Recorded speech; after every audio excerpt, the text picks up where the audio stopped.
إن هذا القرآن يهدي للتي هي أقوم ويبشر المؤمنين الذين يعملون الصالحات أن لهم أجرا كبيرا. قرآني نبض حياتي، قرآني طهر ذاتي، قرآني عصمة أمري، قرآني طوق نجاتي، قرآني طوق نجاتي. الحمد لله نحمده ونستعينه ونستغفره ونؤمن به ونتوكل عليه ونعوذ بالله من شرور أنفسنا ومن سيئات أعمالنا، من يهده الله فلا مضل له ومن يضلله فلا هادي له، ونشهد أن لا إله إلا الله وحده لا شريك له، ونشهد أن سيدنا ومولانا محمدا عبده ورسوله، اما بعد. پروگرام اعجاز القرآن کے ساتھ عبدالخالق ہمدرد آپ کی خدمت میں حاضر ہے. اور جیسا کہ اس موضوع کے عنوان سے ظاہر ہو رہا ہے کہ انشاءاللہ تعالی اس پروگرام میں ہم قرآن کریم کے معجزہ ہونے اور قرآن کریم کے اعجاز کے بارے میں کچھ باتیں کریں گے. دراصل یہ موضوع اپنی حیثیت سے انتہائی اہمیت رکھتا ہے، کیونکہ قرآن کریم کو ہم اللہ تعالیٰ کی آخری کتاب سمجھتے ہیں. قرآن کریم کو ہم رہتی دنیا تک انسانوں کے لیے ان کی دنیا اور آخرت کی کامیابی کا ضامن اور اس کے لیے دستور سمجھتے ہیں. اور قرآن کریم کو ہم تمام آسمانی کتابوں کا خلاصہ سمجھتے ہیں، اور قرآن کریم کو ہم نبی کریم صلی اللہ علیہ وسلم کا سب سے بڑا معجزہ سمجھتے ہیں. یہ کتاب ہدایت ہے، لیکن اس کے باوجود اس کے اندر اللہ تعالیٰ نے انسان کی ضروریات کے تمام علوم کی طرف اشارہ فرمایا ہے.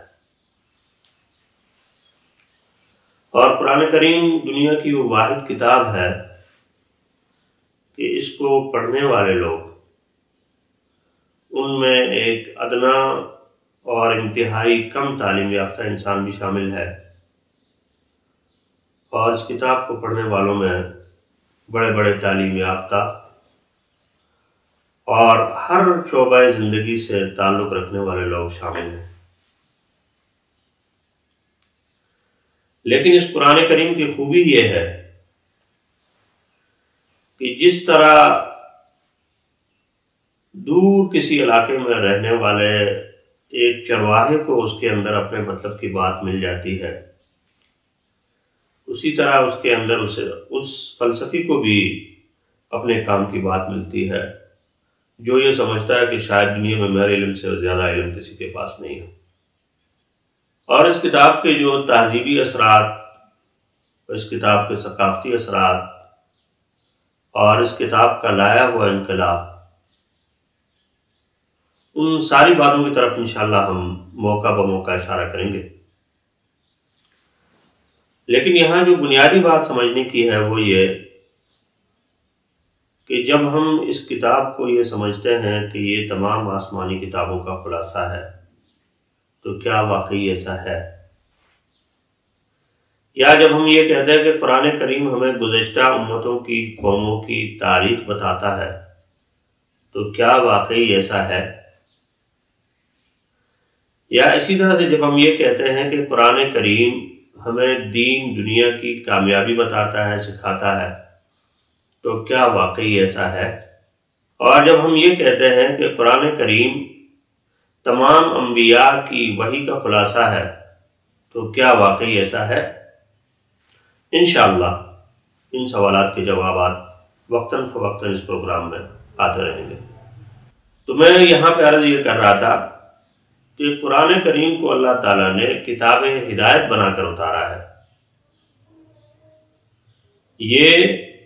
الگ سے سائنس کی کتاب نہیں ہے، یہ الگ سے تاریخ کی کتاب نہیں ہے، یہ الگ سے کسی اور کی علم کی کتاب نہیں ہے، لیکن اس کے باوجود انسانوں کے لیے ضروری علوم اور انسانوں کے تجربات اور اس کے ساتھ ساتھ انسانوں کی تاریخ اور انسانوں کے انجام، ان سب باتوں کے بارے میں قرآن کریم نے جگہ جگہ اشارہ کیا ہے، جگہ جگہ اس کا تذکرہ کیا ہے۔ اس لیے ہم یہ سمجھتے ہیں کہ قرآن کریم انسانوں کے لیے دنیا اور آخرت دونوں زندگیوں کی کامیابی کی ضمانت فراہم کرتا ہے۔ اور یہ کتاب دنیا میں سب سے زیادہ پڑھی جانے والی کتاب ہے،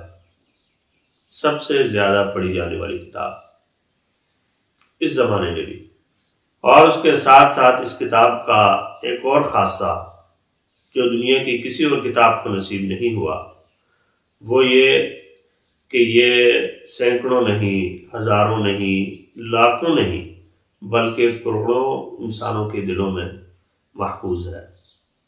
اس کے پہلے حرف سے لے کر آخری حرف تک یہ کتاب حفظ ہو جاتی ہے۔ چھوٹے چھوٹے بچے جن کی عمریں 5 سال اور حتیٰ کہ 4 سال کی بھی مثالیں ہیں، 4 سال سے لے کر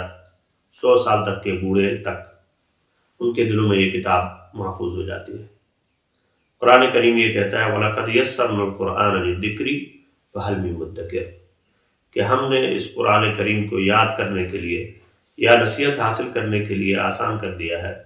کیا کوئی ہے جو اس سے نصیحت حاصل کرے؟ اور حفظ کی یہ جو صفت ہے یہ کسی اور کتاب کو دنیا میں نصیب نہیں ہو سکی۔ اور اس سے بھی عجیب تر بات یہ ہے کہ اس کتاب کو حفظ کرنے والوں میں وہ لوگ بھی شامل ہیں جن کو عربی زبان کا ایک لفظ بھی نہیں آتا، ایک لفظ بھی۔ مثلا پاکستان میں اس وقت لاکھوں الفاظ ہیں، اور اگر آپ ان سے پوچھیں، کسی سے بات کریں، چھوٹے بچے ہیں، بڑے ہیں، تو ان میں آپ کو اکثریت ایسے لوگوں کی مل جائے گی کہ جن کو عربی زبان نہیں آتی۔ اسی طرح سے یورپ میں جو حفظ کرتے ہیں، بچے کو عربی زبان کا ایک لفظ نہیں آتا، لیکن قرآن کریم وہ الف لام سے لے کر والناس تک پڑھتا ہے۔ اسی طرح سے افریقہ کے وہ لوگ جن کی زبانیں سیکھنا لوگوں کے لیے نہایت مشکل ہے، اللہ تعالیٰ نے قرآن کریم کو ان کے لیے بھی آسان کر دیا ہے، وہ بھی قرآن کریم کو حفظ کرتے ہیں۔ اور میں نے کسی جگہ پڑھا تھا کہ دنیا میں سب سے زیادہ حفاظ صومالیہ میں ہے، صومالیہ میں سب سے زیادہ حفاظ ہے، اس کے بعد سوڈان کا تذکرہ آتا ہے، پھر اس کے بعد مختلف ممالک ہیں۔ پھر قرآن کریم کی جو تعلیم ہے، اس تعلیم کا اپنا ایک سلسلہ ہے، اور یہ نبی کریم صلی اللہ علیہ وسلم سے لے کر آج تک جاری ہے، اور انشاءاللہ قیامت تک جاری رہے گا۔ تو اس کتاب کی تعلیم اور اس کتاب کے سیکھنے سکھانے کا جو عمل ہے، وہ بھی بذات خود اس کتاب کے ایک معجزہ ہونے کی دلیل ہے۔ قرآن کریم کے بارے میں ہزاروں لوگوں نے تاریخ میں ہزاروں کتابیں لکھی ہیں، ہزاروں لوگوں نے اس کی تفسیر لکھی ہے، ہزاروں لوگوں نے اس کے مختلف موضوعات کے اوپر قلم اٹھایا ہے، ہزاروں لوگوں نے اس کتاب کے اندر موجود موضوعات کے بارے میں لکھا ہے، ہزاروں لوگوں نے اس کے مسائل کے بارے میں لکھا ہے، ہزاروں لوگوں نے اس کے مختلف اور جو ہے نا وہ پہلوؤں کے اوپر لکھا ہے، لیکن آج تک کوئی دعویٰ یہ نہیں کر سکا کہ قرآن کریم کے اندر یہی علوم تھے جن کا ہم نے انکشاف کیا ہے یا جن علوم تک ہم پہنچے ہیں، بلکہ جہاں جہاں تک کوئی آدمی پہنچا اس کے بعد اس نے یہ کہا کہ یہ اس کا ایک کنارہ ہے جہاں تک میں پہنچا ہوں، لیکن اس سے آگے اس کے علوم کا بارزہ خار ابھی باقی ہے۔